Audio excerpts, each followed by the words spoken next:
Have you ever been alone at your workplace after hours? That moment when the last coworker leaves, the lights kind of dim down and you're just there, hearing things you shouldn't be hearing. Today I am going to tell you 3 stories that will make you rethink everything you thought you knew about your workplace. Because sometimes, my friend, the scariest thing isn't what you see, ... It's what you feel watching you. And let me give you a heads up. After hearing what happened to an elevator technician in an abandoned building, you'll never press that floor button without looking twice at the numbers on the panel. Because some elevators take us to places that ... well, shouldn't exist. Stay with me until the end, because what I'm about to tell you might save your life someday. Look, I know you might be thinking, oh, another made-up story to scare me. But here is the difference. These stories I am going to tell were sent by real people. People like you and me, who work to pay the bills and just want to get home safely. You know what strikes me most about these experiences? They all have something in common. They started completely normally. Just another day at work, people doing their usual tasks, with no idea they were about to experience something that would forever change how they see the world. And here's a question that won't leave me alone. Were these places always like this, or did something awaken? Are there energies that lie dormant until they're disturbed? Could the accumulated negativity from years and years of unhappy, stressed, desperate people create some kind of presence? Because what you about to hear about Johnny, a 19-year-old kid who just wanted to make honest money, might make you question whether some jobs are really worth it. Johnny always dreamed of being a police officer.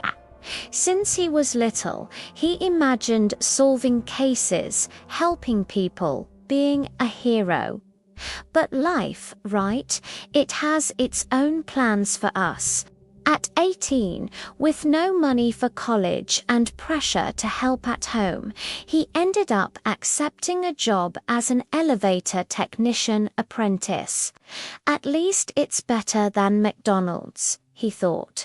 But there are days when McDonald's would have been a much safer choice. The job itself wasn't that bad. Johnny learned that fixing elevators goes way beyond pressing buttons. They're heavy machines, old wiring, greasy pulleys, and sometimes you standing on top of an elevator hanging by cables you hope have been inspected recently. But the salary was steady, and if he stuck it out, he could get licensed and earn much more. His boss, Richard, was one of those guys who liked having others do the heavy lifting, while he stayed back giving orders from a distance. Johnny didn't mind much. It was his first job. He figured that's just how it worked. He went into the cramped spaces, dusty control rooms, poorly lit basements where the old motors were kept. After almost a year working, Johnny thought he'd seen everything. Until the day of that phone call. It was an ordinary Thursday when Johnny and Richard got the call. Commercial building downtown, elevator problems. Routine work, nothing special. The building was one of those you look at and know it had better days. Worn lobby, wallpaper peeling at the edges, fluorescent lights flickering like they were begging for help. The tenants complained that the elevator was doing strange things. It stopped at random floors. Sometimes the doors opened to a brick wall instead of the hallway, and something even stranger, that a tenant was taken somewhere else. Richard laughed when the building manager told them this. "People in panic always exaggerate," he said, shrugging. As always, Richard sent Johnny down to the basement first. While he stayed chatting with the manager, every building like this has its guts hidden in some concrete hole underground. Dusty circuit breaker boxes, generators, all the works. Johnny went down carrying the heavy tool bag and immediately regretted not grabbing a flashlight. The manager said not to worry because the lights worked down there, and they did, but only in the main hallway and the first room. The basement stretched much farther than Johnny expected. Pipes running along the ceiling, the distant hum of motors echoing somewhere in the dark. The air was stagnant, like the place hadn't been touched in years.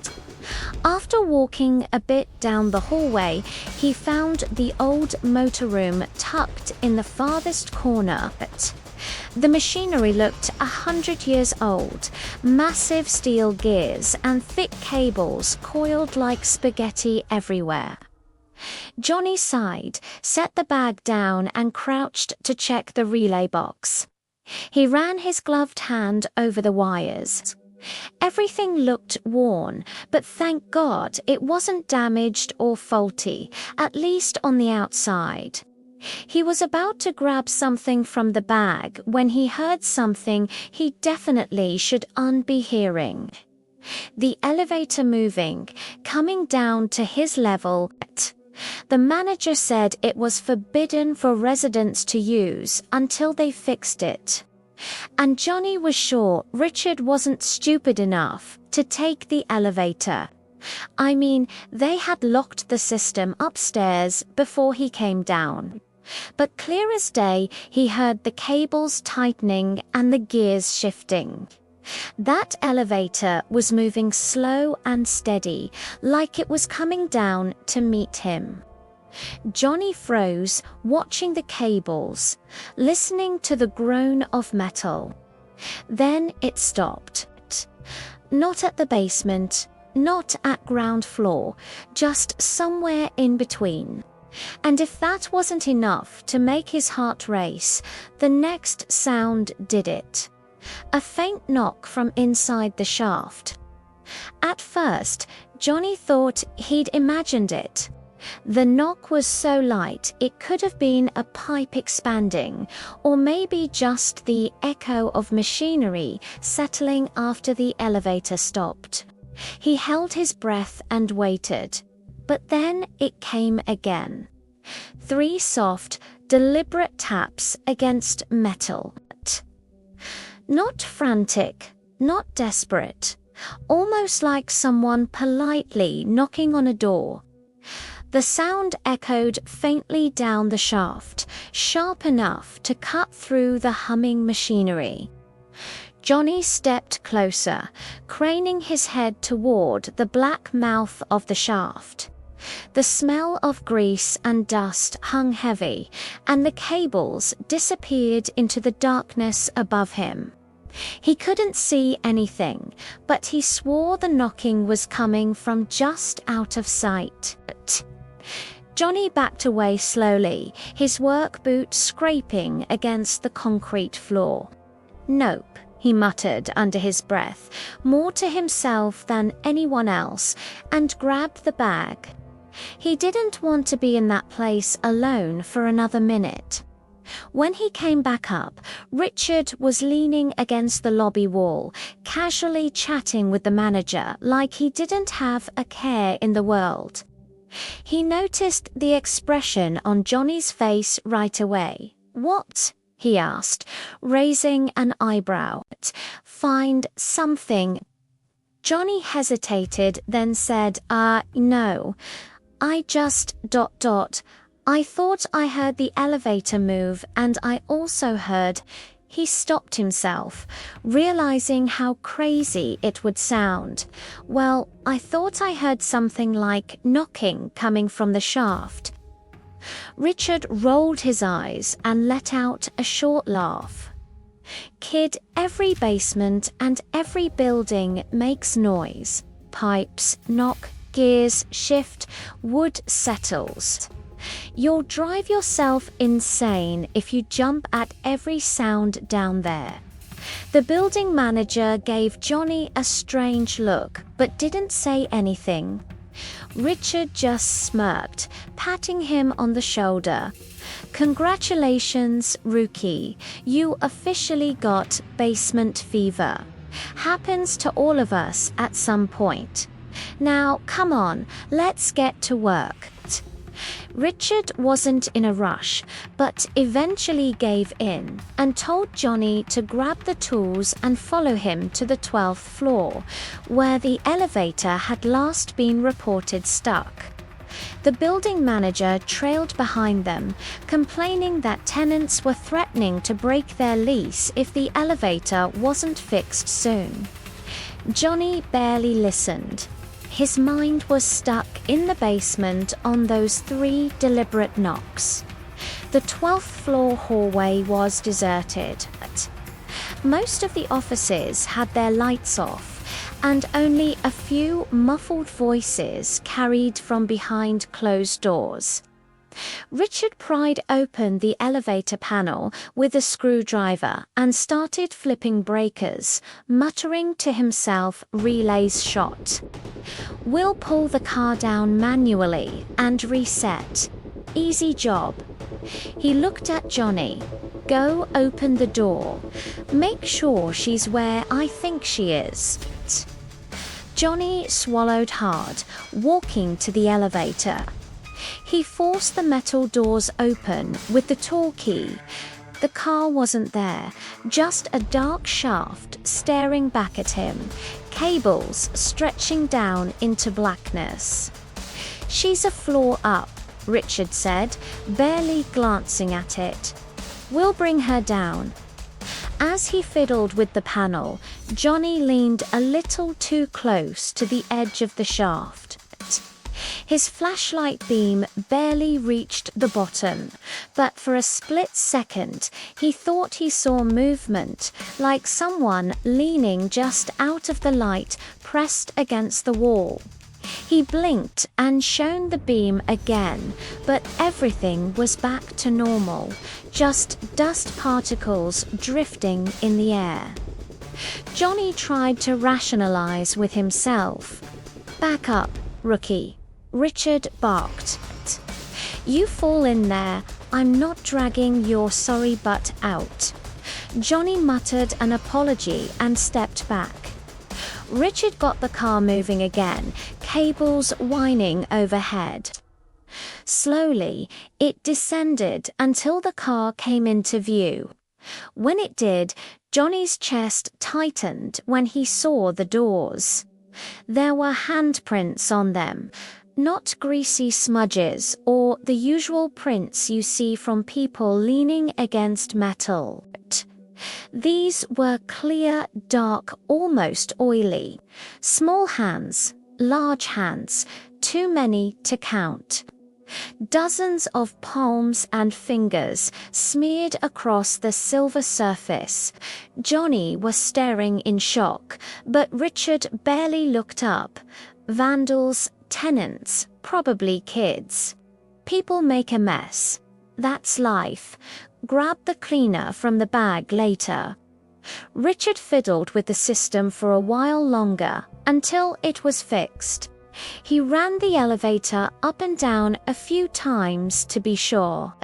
Since the elevator was secure in place by then, Johnny decided to step in after the doors opened when it was back on their level. He got in and turned around toward the door, but the hallway he was looking at was no longer the 12th floor. It was quick, maybe a few seconds, but Johnny swears it was real. It felt real. Instead of seeing Richard on the 12th floor, he was staring down a corridor he didn't recognize. The walls were raw concrete, damp and unfinished, and a row of bare bulbs swung from the ceiling on chains. At the end of the hall, something dark shifted just out of sight, making every hair on Johnny's body stand on end. Then, as if it never happened, the 12th floor was back. Office hallway, beige carpet, flickering lights.